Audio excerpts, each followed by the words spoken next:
আলু আর মটরশুঁটি ভালো করে ভেজে নিয়ে মশলার সাথে কষিয়ে নিয়ে এবার ফুলকপিটা দিয়ে আবার ভালোভাবে কষিয়ে নিচ্ছি।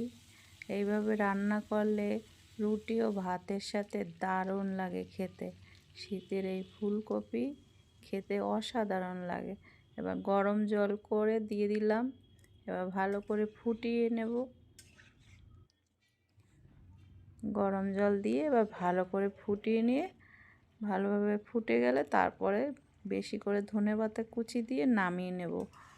দারুণ টেস্টি ফুলকপির রেসিপি বানালাম। তোমাদের কেমন লাগলো অবশ্যই কমেন্টে জানিও। ভালো লাগলে অবশ্যই চ্যানেলটি সাবস্ক্রাইব করে পাশে থেকো বন্ধুরা।